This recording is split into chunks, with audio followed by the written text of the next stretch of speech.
نحمدہ ونصلی علی رسول الکریم اما بعد اعوذ باللہ من الشیطان الرجیم بسم اللہ الرحمن الرحیم اللہ نزل احسن الحدیث کتابا متشابہا مثانیہ تقشعر منہ جلود الذین یخشون ربهم ثم تلین جلودهم وقلوبهم الی ذکر اللہ ذالک ھدی اللہ یہدی بہ من یشاء ومن یضلل اللہ فما لہ من ہاد افمن یتقی بوجہہ سوء العذاب یوم القیامۃ وقیل للظالمین ذوقوا ما کنتم تکسبون کذب الذین من قبلہم فآتاہم اللہ من حیث لا یشعرون فأذاقہم اللہ الخزی فی الحیاۃ الدنیا ولعذاب الآخرۃ اکبر لو کانوا یعلمون۔ ابھی آپ نے سورہ زمر کی آیت 23 سے 26 کی تلاوت سماعت فرمائی۔ ان آیتوں کا ترجمہ اور تفسیر اس طرح ہے: اللہ نزل احسن الحدیث کتابا متشابہا مثانیہ تقشعر منہ جلود الذین یخشون ربهم ثم تلین جلودهم وقلوبهم الی ذکر اللہ ذالک ھدی اللہ یہدی بہ من یشاء ومن یضلل اللہ فما لہ من ہاد۔ آیت 23 ترجمہ: اللہ ہی نے بہترین کلام اتارا جو یکساں کتاب ہے، جو دہرائی جاتی ہے اور جسے سن کر اپنے رب سے ڈرنے والوں کے رونگٹے کھڑے ہو جاتے ہیں، پھر ان کے جسم و دل اللہ کے ذکر کے لیے نرم پڑ جاتے ہیں۔ یہ اللہ کی ہدایت ہے کہ اس سے جسے چاہے راہ پر لے آئے، اور جسے اللہ گمراہ کر دیتا ہے اسے کوئی راہ پر لانے والا نہیں۔ یہ تھا ترجمہ سورہ زمر کی آیت 23 کا۔ تفسیر آیت 23: قرآن کی تعریف ہے جو رحمت عالم صلی اللہ علیہ وسلم پر اترا ہے۔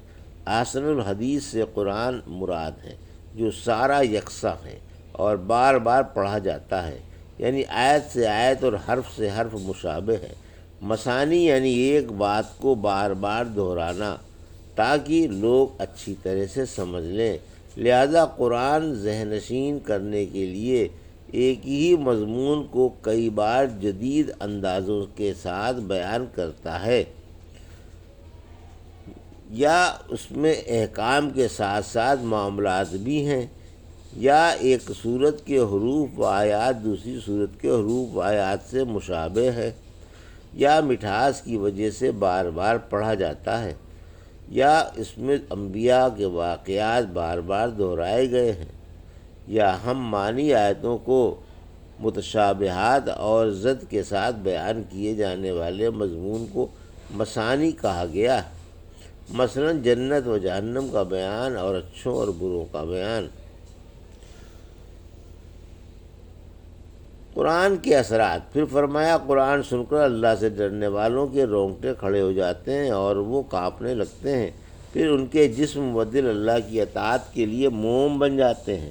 یہ نیکوں کی صفت ہے، اور وہ جبار و قہار و رحمان و غفار کا کلام سن کر کانپ اٹھتے ہیں، کیونکہ اپنے کانوں سے رب کے وعدے اور اس کی دھمکیاں سنتے ہیں، جن سے ان کے جسم کا رواں رواں کھڑا ہو جاتا ہے، اور اللہ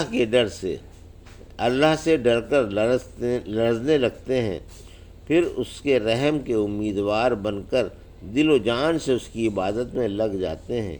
نیک نافرمانوں سے کئی باتوں میں ممتاز ہیں، یہ اللہ کی آیتیں سنتے ہیں اور وہ شاعروں کی بکواس، یہ قرآن کی خواہش الحانیوں پر مرتے ہیں اور وہ گانے والیوں کی رزبری صداؤں پر۔ بہرحال یہ قرآن سن کر کمال ادب و احترام سے روتے ہوئے سجدوں میں گر جاتے ہیں اور اللہ سے محبت کر کے اس کی رحمت کے امیدوار بن کر علم و فہم کے ساتھ عبادت میں لگ جاتے ہیں خود اللہ نے ان الفاظ میں ان کی تعریف فرمائی ہے۔ سورہ انفال کی آیت 2 سے 4 میں مومن وہی ہے کہ جب ان کے سامنے اللہ کا ذکر آتا ہے تو ان کے دل ڈر جاتے ہیں، اور جب ان کے سامنے ہماری آیتیں پڑھی جاتی ہیں تو ان کا ایمان بڑھ جاتا ہے۔ یہ اپنے رب پر بھروسہ رکھتے ہیں، نماز کے پابند رہتے ہیں اور ہمارے دیے ہوئے مال میں سے خرچ کرتے رہتے ہیں۔ یہی صحیح سچے مومن ہیں، انہی کے لیے رب کے ہاں درجے بخشش اور عزت والی روزی ہے۔ افمن یتقی بوجہہ سوء العذاب یوم القیامۃ وقیل للظالمین ذوقوا ما کنتم تکسبون، آیت 24۔ کذب الذین من قبلہم فاتاہم العذاب من حیث لا یشعرون، آیت 25۔ فاذقہم اللہ الخزی فی الحیاۃ الدنیا ولعذاب الآخرۃ اکبر لو کانوا یعلمون، آیت 26۔ ترجمہ: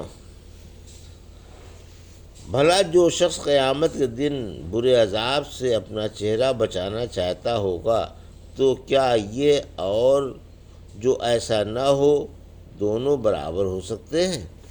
اس سے اور ظالموں سے کہا جائے گا کہ تم اپنی کمائی کا مزہ چکھو۔ ان سے پہلوں نے بھی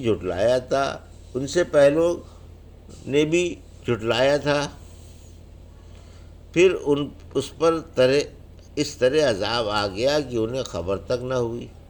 اللہ نے انہیں دنیاوی زندگی ہی میں رسوائی چکھا دی، اور آخرت کا عذاب تو بہت ہی بڑی چیز ہے۔ یہ جان جاتے، کاش یہ جان جاتے۔ یہ تھا ترجمہ آیت 24 سے 26 کا تفسیر۔ ظالم و عادل برابر نہیں، آیت 24۔